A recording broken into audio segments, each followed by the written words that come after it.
Bu Sri, apa yang dirasakan? Di badan dah agak entengan, Pak.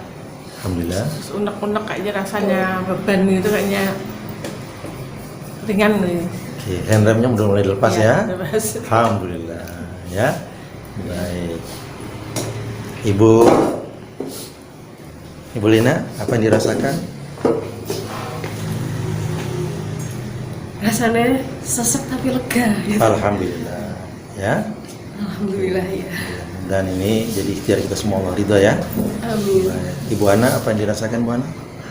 Setelah tadi untuk itu menangis itu, terus habis baca itu, karena saya juga ini kan banyak sebut nama Allah gitu, terus ketika dilepaskan itu dadanya pun terasa ini. Lapang ya? Iya, malah ketika membayangkan amplop itu terbang ke atas gitu, saya malah di situ seperti pakai baju putih, saya ikut ke atas gitu, ikut ke atas gitu kan, begitu sudah. Baik, ya, mudah-mudahan Allah mudahkan semua urusannya ya. Baik. Ibu Titi, apa yang dirasakan? Saya merasa alhamdulillah, jadi saya udah lega, sini udah ikhlas gitu sama Allah. Apapun yang terjadi itu nanti urusan Allah, saya alhamdulillah. Alhamdulillah. Udah, okay. Baik ya, mudah-mudahan Allah ridho semua ikhtiar kita ya. Iya. Baik. Terus kemudian saya diajak sama anak-anak suruh dibawa sekalian gitu. Belum tahu ini. Kalau ibu anak berarti begitu diajak hipnoterapi, di bayangan ibu anak hipnoterapi Pak? Ya, menghilangkan energi-energi yang negatif itu. Betul, apalagi? Terus berarti sama penyembuhan dan pencerahan jiwa gitu ya. Ya, betul. Apalagi? Terus supaya pikirannya lebih tenang, lebih bisa mendidik anak-anak nih. Saya suka marah-marah nih sama anak-anak kalau suruh sholat, Caranya suruh iya, suruh sholat, suruh mandi itu ndadak. Rohmu kamu sholat duha minta 3.000 piye? Loh, ya iya kan harus sholat, tapi bukan karena sholat itu dengan uang ya Pak ya. Nanti kalau tidak ada uangnya tidak sholat, tidak mau ibu begitu itu. Jadi memang ini ya, oke, berarti ada kesehatan dan pendidikan. Nanti beliau kan pakar pendidikan. Jadi memang kalau kita ingin mendidik anak, itu yang paling pertama itu kita mendidik siapa? Pendidikan. Kita bisa kontrol pikiran kita, perasaan kita, biar kita. Karena gini, contoh ya, misalnya anak didik kita atau anak kita sekalipun, misalnya dia lagi punya masalah, anggap misalnya dia nakal nyolong atau apa misalnya. Nah pada seperti itu kan kondisi dia kan energi lagi negatif, ya toh. Orang yang nakal yang lagi ada pasti energi negatif. Nah energi negatif pasti kan dia butuh energi yang positif kan, gitu kan. Nah, sehingga pada saat kita ingin kasih tahu anak atau anak didik kita, yang paling penting kita menaikkan energi kita jadi positif dulu.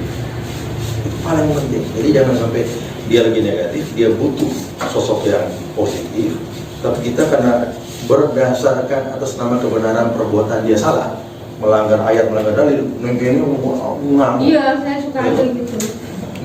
Dalilnya. Padahal ya yang ditangkap di alam bawah sadar itu ada energi. Ya, jadi pada Sama-sama bisa. iya, jadi pada saat dia negatif butuh positif, kita di sini atas nama dalil kita naikkan emosi kita marah yang nggak terkontrol, sehingga yang ditangkap adalah energi negatif. Makanya paling penting sebenarnya kita tenangkan pikiran kita, ya perasaan kita kontrol, baru kita ngomong. Karena beda loh, orangnya sama, kasusnya sama, kita ngomong kalimat yang sama, dalilnya sama, tapi satu kita pada kondisi yang sorry tadi, satunya pada posisi tenang, itu efeknya jauh berbeda, jauh sekali. Nah, makanya memang penting sekali. Nah, mungkin dunia pendidikan ini mungkin bisa kita Di sini kok ada. Saya nanti. Nah, Udah. ngantuk? Ini nih tak tuyul ini, jadi dikit-dikit gajahan uang kayak gitu ya, ini beli banget. Nanti Berarti besok dia minta nyari duit itu. Iya, insya Allah. Gitu. Jadi untuk pendidikan gini Bu, sebetulnya kalau sampai ke sini ingin mengobati orang lain itu salah. Salah. Yang benar mengobati diri sendiri dulu. Karena kita mulailah dari diri sendiri. Karena kita kadang-kadang tidak sadar kita merasa sehat, padahal kita sendiri mungkin belum sehat atau kurang sehat. Gitu. Nah, caranya bagaimana? Caranya adalah kesadaran diri yang kuat. Kita menyadari diri kita itu lemah, kita menyadari bahwa diri kita punya kekuatan. Jadi ada dua sisi, jangan hanya satu sisi saja. Anak juga sama, anak yang suka seperti itu. Nah, ibu nanti melakukan yang namanya hypnosleep. Hypnosleep itu adalah cara anak itu tetap sadar, dalam kondisi sadar kita ajak ngomong dia. Kemudian nanti anak itu entah bagaimana dia memiliki kebiasaan yang berubah. Nah, jadi tadi betul kata Mas Iksan, ya kan, kita pengen ngobatin orang, obatnya sama, waktunya sama, orangnya sama, caranya beda, hasilnya berbeda. Jadi yang dipentingkan di sini adalah caranya di samping ilmunya. Ada loh orang-orang yang pintar tapi caranya nggak pintar, akhirnya yang diajak ngomong keblinger. Iya kan, orang pintar ketemu sama orang yang nggak pintar atau ketemu sama pintar, apakah tambah pintar? Kadang-kadang malah keblinger dan keblinger. Maka dari itu nanti teknik untuk mendidik kayak seperti anak itu, ya kita harus benar-benar menyadari bahwa anak itu unik. Anak itu unik, dia memiliki keistimewaan yang kita tidak tahu. Kebiasaan apapun harus diimbangi, positif dengan negatif. Ini anak kok tiap hari minta uang terus ya. Kalau sampai ngomong kayak gitu, selamanya kan begitu. Paling banyak diperbaiki dulu, bukan dari anak tapi dari sampean. Contohnya, Mas apa sama namanya? Siapa tuh? Sini. Coba. Sini. Ya gitu. Sini. Ayo. Safi ya. Ya, ini Kayak pemain berani. bola loh. Berani. Safi itu kayak pemain bola. Safi umurnya berapa sekarang? 8. Mulai Safi bilang gini. Bismillahirrahmanirrahim. Aku bilang, Bismillahirrahmanirrahim. ikuti. Bismillahirrahmanirrahim. Saya Safi, anak baik, anak soleh. Entah bagaimana, mulai hari ini dan seterusnya. Safi bisa hidup tanpa duit. Iya. Dan Safi kalau jajan sehari cuma sekali. Sehari cuma sekali. Safi kalau jajan sehari cuma sekali. Bismillahirrahmanirrahim. Safi kalau jajan cuma sekali sehari. Pada saat minta duit,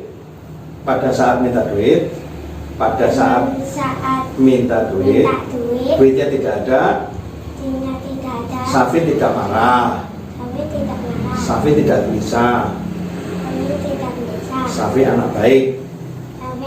Karena Safi tahu uang itu untuk yang lain. Udah mulai sekarang terus. Dan ibu lakukan itu terus, tapi dalam posisi dia senang. Ya lihat tuh, kan kami minta jajan sekarang. Oh, hebat tuh. Dan berubah langsung. Semangat. Pokoknya langsung.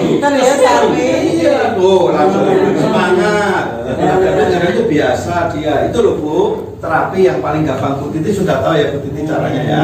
Itu jadi ngomongnya dengan anak kelembutan dan anggaplah dia anak yang dewasa.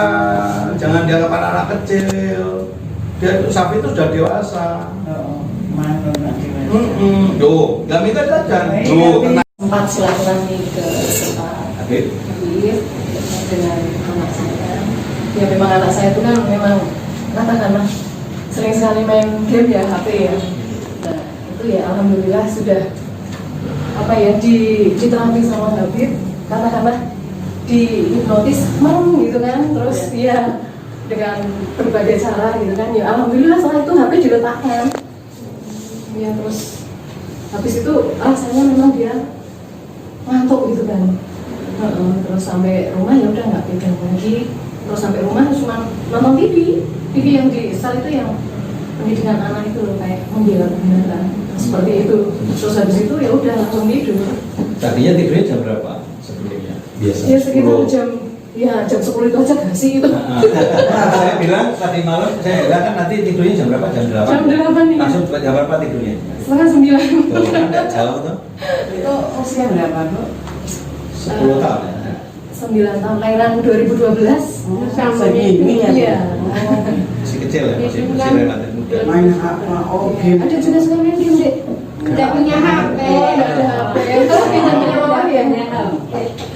Ya, HP-nya pecah. Oh, pecah. Alhamdulillah. Mengubah potensi main HP dengan belajar, diubah. Hebat. Tapi kan astronot butuh HP. Butuh nantinya, umurnya berapa astronot sekarang? Kalau mau ke Bumi? Mars, Mas. tanya ke Google. Halo Google, jalan ke Mars kemana ya? Oh ya, benar, ya benar. Tapi kan kalau astronotnya sudah gede, kalau astronotnya masih kecil, Belajar dulu. nah, kan belum bisa ngomong sama Google. Google-nya nanya, kamu masih kecil, kamu belajar dulu ya. Itu Google-nya bilang gitu. Ya kan? Iya. Google-nya bilang kalau kamu sudah gede, polisi sama juga. Kalau ini zaman polisi itu masih kecil, nggak suka main HP. Nggak suka main HP, ya kan? Cuma nonton aja, nonton terus dia jajan itu sehari sekali kok. Mas ada, kalau nggak ada nggak mau. Nggak mau. Nggak Itu mau. hebatnya polisi kayak gitu. Apalagi ini calon polisi komisioner yang luar biasa, jenderal ini nanti pangkatnya. Jenderal. Nggak Jenderal main-main. intelijen ya. Nah, siap ya, gitu. Makasih ya. Assalamualaikum. Ibu Lina udah ikut pelatihan? Banyak orang sudah menyadari mereka punya problem apapun itu. Apakah masalah keuangan, masalah hubungan sama suami, istri, hubungan sama anak, sama sosial segala macam ya. Atau misalnya dia tahu dia punya kebiasaan-kebiasaan yang tidak baik, yang dia ingin ubah baik. Dia tahu Syuki kebiasaan ini tidak baik. Ya, saya ingin menjadi hal yang baik. Ya. Tetapi sulit melakukannya. Ya, contoh misalnya apa? Contoh misalnya, ya maaf ya ini bukan maksud menyinggung tapi juga contoh ada orang yang pingin untuk badannya lebih ideal. Terus sudah ngerti nih Bu, udah baca Bu. Oh ternyata makannya harus sekian kilogram, ini olahraga bla bla bla bla, sudah ngerti kan? Tempel lah di situ. Gak boleh makan, gak boleh makan. Tapi begitu program itu berjalan, paling lama 3 hari seminggu setelah itu kembali lagi ke kebiasaan lama. Kenapa begitu? Karena program tadi hanya nempel di pikiran sadar. Sementara di pikiran alam bawah sadarnya itu ngomong lain, ngomongnya gini. Malam-malam kalau nonton TV nggak ngemil tuh urawena. Makan kalau belum pakai itu kurang serat.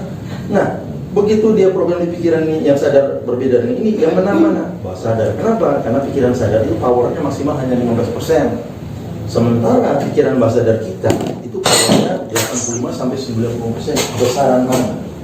Jadi begitu dia berkurang, maka pasti yang akan menang adalah pikiran bawah sadar dan itu menjadi perilaku kita dan menjadi kehidupan. Ya, itu makanya nanti di hipnoterapi ini sebenarnya kan metode bagaimana caranya kita memprogram yang tadi itu di pikiran alam bawah sadar itu. Ya, karena begitu di apa? Kenapa orang punya masalah? Karena sebenarnya di alam pikiran bawah sadar dia itu ada sebuah persepsi tentang suatu hal yang keliru, cara pandang yang keliru, yang itu akan dibenahi. Setelah cara pandang itu dibenahi, kemudian nanti diprogram, diinstal program baru apa yang dia mau. Ya, ini bisa dilakukan dengan lebih mudah. Orang-orang sekitar dia bingung, ya Ibu Nawas, kenapa engkau sekarang kok malah nggak punya apa-apa lu kamu tuh? Nggak punya apa-apa, nggak punya kekayaan sama sekali, kok kamu tiap hari kok senyum? Saya tahu, inna ma'al usri yusra, sesungguhnya setelah ada kesulitan akan datang kemudahan. Saya sangat yakin setelah ini saya kaya beneran kok. Jadi anak idza dhanni abdi, hadis qudsi mengatakan saya tergantung merasakan hambaku, kata Allah. Jadi nek sampai ngomong aku kok urip kok susah terus sampean, hati-hati. Hati-hati ya. Aku kok hidupnya kok perasaan kok jodoh kok jauh benar loh, buat hati loh ya. Hati. Karena ini alumni dulu ya. Iya. Kok urip kok seolah kayak nggak ada masalah, kok urip kok seolah kayak nggak ada solusi, nggak ada solusi beneran. Apa yang diucapkan gitu. Apa yang Anda ucapkan, apa yang Anda rasakan, ingat ucapan tok tanpa dirasakan nggak akan jadi kenyataan loh. Apa yang Anda ucapkan, apa yang Anda rasakan itu akan jadi kenyataan. Hati-hati. What you think, what you feel and what manifest is always a match. Apa yang Anda pikirkan, Anda rasakan, ya nasib, mengapa begini, baru pertama bercinta, sudah menderita. Iya, ini menderita beneran. Cukup sekali dengerin lagu itu, habis itu cuma untuk rame-rame aja. Dengerin lagu, kalau Anda merasakan, akan terjadi. Nah, di sini nanti akan ada terapi massal, Mas Iksan yang memimpin, jadi terapinya massal aja ya. Ya, masalah aja karena waktunya juga terbatas. Nanti ikutin prosedurnya. Terus kemudian nanti Anda tulis apa yang Anda inginkan. Kalau bisa Anda tulis, kasihkan ke Mas Iksan. Nanti Mas Iksan masukkan ke dalam pikiran bawah sadar Anda. Ya, enak gitu ya. Ditulis. Ya Allah ya Rabbi, saya kepengen hidupnya lebih baik. Apa lebih baiknya apa? Yang tadinya saya sulit untuk ibadah, kok sekarang ibadahnya lebih bagus. Ya Allah ya Rabbi, saya kepengen alergi saya sembuh. Saya kepengen kalau setiap habis maghrib kok biasanya saya kambuh kok tidak. Itu poin-poinnya. Ya Allah ya Rabbi, mudah-mudahan dalam waktu dekat suami saya disembuhkan atas jenazah. Mudah-mudahan datangkanlah apa yang ada dalam pikiran saya, ya Allah, sesuai dengan harapanmu. Nah, tulis. Nanti Mas Iksan yang akan memasukkan ke dalam pikiran bawah sadar. Itu caranya ya. Mudah-mudahan bermanfaat yang sedikit ini. Assalamualaikum warahmatullahi wabarakatuh. Oke, fokusnya sudah bagus. Saya sulit dulu. Ya, fokusnya. Ana yang Ibu Ana? cepat nih. Saya tadi niatnya lem blue itu, jadi dia memang agak susah, tapi kan dia lem kertas, jadi dia agak kayak kalau dia hitam itu agak Oke. Ya. Pas diberikan tadi terasa ada getaran gitu. Bagus. Iya. Jadi memang fokusnya Kayak ada getaran tes kayak gitu. bagus. Berarti fokusnya bagus ya. Fokusnya bagus. Insya Allah nanti lebih mudah untuk dulu tahan. Menguji dadanya, keluarkan lewat mulut pelan-pelan.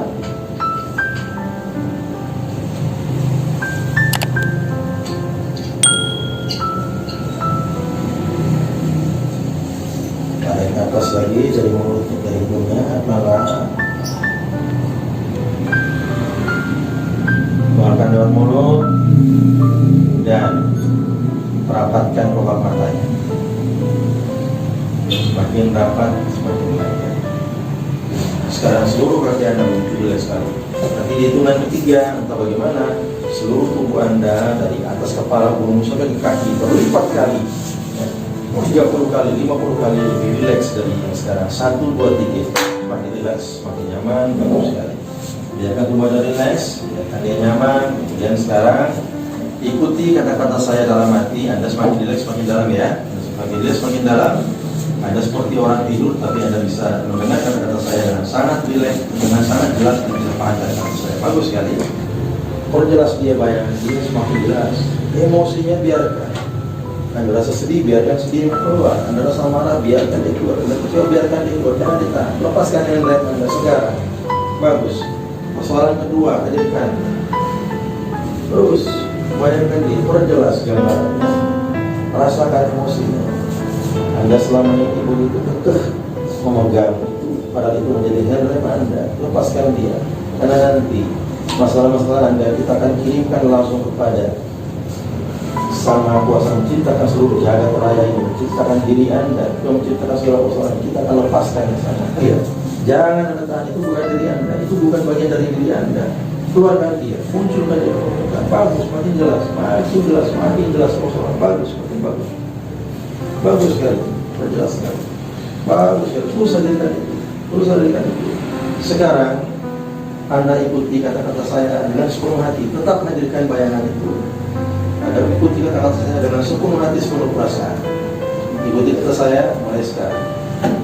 Tetapi saya ikhlas menerimanya. Saya ridho menerimanya, ya Allah. Saya ikhlaskan itu, ya Allah.